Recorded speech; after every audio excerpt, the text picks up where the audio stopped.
दिल दिया है जा भी देंगे ए वतन तेरे लिए।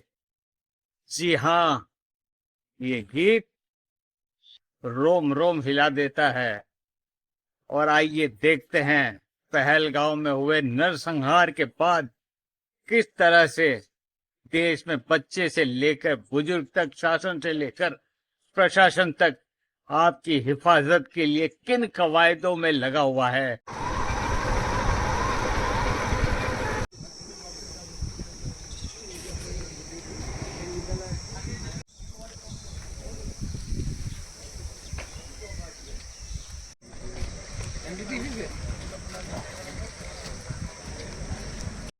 अरे ये क्या, एक के बाद एक गाड़ी, कभी एम्बुलेंस की सायरन तो कभी दमकल। अरे कलेक्टर, एसपी, कितनी गाड़ियां। क्या हुआ कागदी पर।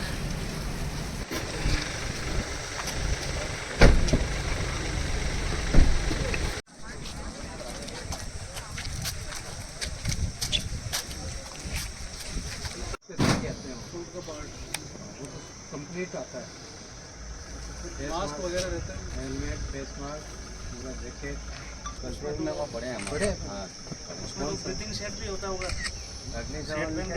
वो आता है, वो बीए सेट अलग से होता है, वो बीए सेट डिफेंस की मॉक ड्रिल रखी गई थी। रेगुलर इंटरवल पे विभागीय दिशा निर्देश है, उनकी पालना पे रखी जाती है, ये देखने के लिए कि जो भी डिफेंस से संबंधित और रेस्क्यू से संबंधित हमारे डिपार्टमेंट हैं, उनकी तैयारी कैसी है, उनकी अलर्टनेस कैसी है। मॉक ड्रिल के बाद टाइम काउंट किया जाता है कि विभाग के पास फ़ोन कब गया था, कितने समय में पहुँचे, रेस्पॉन्स टाइम क्या है, तैयारियाँ कैसी है। मेन उद्देश्य विभागों की जो प्रिपेयर्डनेस है उसको लेकर ये मॉक ड्रिल करवाई जाती है। सर कहीं पाकिस्तान ने हमला तो नहीं कर दिया? अचानक से बहुत सारी गाड़ियाँ आई, डर गए थे हम कि क्या हो गया, कोई हादसा हो गया जैसे। और देखते ही देखते यहाँ पर बहुत सारी गाड़ियाँ इकट्ठी हो गई, जैसे अपने स्वास्थ्य विभाग की और फायर ब्रिगेड की और दूसरी अपने क्या कहते हैं सभी कलेक्टर वगैरह सभी लोग एक साथ इकट्ठे हो गए यहाँ पर। और एक तो बाद में हमें पता पड़ा कि कोई ट्रेनिंग का बेस चल रहा था, कोई हमेशा आए दिन होती, मतलब कि अलग अलग प्रकार की होती है, जैसे कि कोई पानी में डूब जाता है उन लोगों की होती है, उन लोगों के लिए होती है। तो ये तो पहली बार हुई थी इसमें। तो कैसा लगा आपको अचानक इतनी सारी पुलिस आ गई? तो अचानक तो हम डर गए थे कि कोई हादसा तो नहीं हो गया कहीं यहाँ पर। जी जी। प्रकार तो आपको पता है वो पाकिस्तान से अपना जो विवाद चल रहा है? जी हाँ, उसमें न्यूज़ में हम देखते हैं, तो उसमें देखा हमने, लगा शायद ऐसा कि वो तो हादसा नहीं हो गया कहीं। क्या हुआ लोग बाग तो सभी जने पूछते थे, हम ही कुछ पूछ रहे थे कि कोई हादसा तो नहीं हो गया। अरे वाह, ये बच्चे शंख भी बजा रहे हैं। अरे ये बच्चे तलवार भी सीख रहे हैं और लोग भी सीख रहे हैं।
देव स्थानों पर देखते हैं क्या हो रहा है और क्या कामनाएं और प्रार्थनाएं की जा रही हैं। हे बजरंगबली दादा, ये अखंड भारत में कैसा उत्पात मचा हुआ है, कैसा नरसंहार चल रहा है, कैसा अत्याचार, पापियों का अधर्म उन्होंने कैसा मचा रखा है, और धोरलाम्बी धर्म के अनुयायी उनके लिए कुछ ऐसा करो कि वो अपने आप में समाप्त हो जाएं और अत्याचार मिट जावे।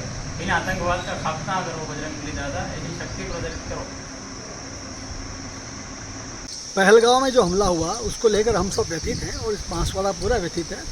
और जो आध्यात्मिक क्षेत्र के लोग हैं उन्हें अच्छी तरह पता है कि जब असुर मतलब यानी कि राक्षसों का उत्पात बढ़ता है तब देवी शक्तियों का सहारा लिया जाता है। ये एक आदिकाल से परंपरा रही है और हमने भी सोचा कि राष्ट्र धर्म सबसे पहले है, सर्वोपरि है, और देश की रक्षा हमारे सैनिकों को संबल और विजय श्री हमेशा हासिल होती रहे। जो लोग शत्रु हैं परास्त हों, उनके लिए हमने प्रदोष के दिन महाकाली और महाकाल अनुष्ठान किया, महिषासुर मर्दिनी का अनुष्ठान भी किया। और बाद में चूँकि हमारा ये जो पीताम्बरा आश्रम है वो बगलामुखी देवी के नाम पर है, तो पीताम्बरा मैया की सेवा में भी हमने अनुष्ठान किया और ये कामना की हमने कि भगवती और महाकाल जो हमारे शत्रु हैं उनको नेस्त नाबूद कर दे और हमारी विजयश्री ऐसी हो कि युगों तक याद रखें लोग। जी एक चीज़ और याद आती है, आपको भी याद होगा पहले जब हमला हुआ था तो कुछ भंवरे चले गए थे, और याद है आपको? हाँ, मुझे याद है कि यहाँ बांसवाड़ा की घटना है, जो वनेश्वर महादेव है वहाँ बाहर की कोई सेना आई थी, धार की सेना आती थी यहाँ, तो उस समय यहाँ एक तांत्रिक हुआ करते थे। राजा ने उनसे अपील की और बाद जाके मिन्नत की, तब उसने कुछ अनुष्ठान किया और जैसे ही सेना आई उनकी, सारे ये जो वनेश्वर महादेव है उसके पास से सारे भंवरे निकले लाखों की संख्या में और सेना को उन्होंने नेस्त नाबूद कर दिया, भगा दिया, कई लोग मारे गए। वो घटना आज भी लोगों के जनश्रुतियों में जीवित है। जी सर, एक चीज़ अंतिम चीज़ और है कि जो अभी पाकिस्तान में प्राकृतिक आपदाएं भी अचानक शुरू हो गई, क्या मानना है? आप ये मान के चलें कि प्रकृति के जो पंच तत्व हैं और जब उन पर कोई मांत्रिक प्रभाव होता है तो उसके बाद अपने आप पूरी पृथ्वी हिलने लगती है, क्योंकि पिंड और ब्रह्मांड का संबंध है। तो पिंड को जागृत करेंगे आप, ब्रह्मांड जागृत होगा, तो जो भी आपकी नेगेटिव एनर्जी है जहाँ जहाँ है वहाँ पे कंपन भी होगा, वहाँ क्षरण भी होगा और संहार भी होगा। और कहा गया है कि यह है कि अपूज्या यत्र पूज्यन्ते पूज्या नाम व्यतिक्रमा त्रिणी तत्र प्रवर्तन्ते दुर्भिक्षम मरणम भयम। यानी जो नालायक लोगों की पूजा की जाती है, जो पूजने योग्य लोग उनका अनादर होता है, वहाँ पर तीन बातें होती हैं। दुर्भिक्ष यानी अकाल, जैसे पानी बंद कर दिया तो पानी के मारे प्यासे मर जाएंगे ये लोग, बूंद बूंद को पानी को तरसेंगे। और उसके बाद दुर्भिक्ष हो गया एक तरह से अकाल, मरणम लोग मरेंगे वहाँ, और भयम और भयग्रस्त हैं, तभी तो ये बकवास कर रहे हैं, अनर्गल प्रलाप करते रहे लोग। देशवासियों को आप क्या संदेश देना चाहेंगे कि वो किस तरह का जाप करें, घर बैठ के भी क्या देश के लिए कर सकते हैं? देशवासियों को हम कहना चाहेंगे कि महिषासुर मर्दिनी का अनुष्ठान करें।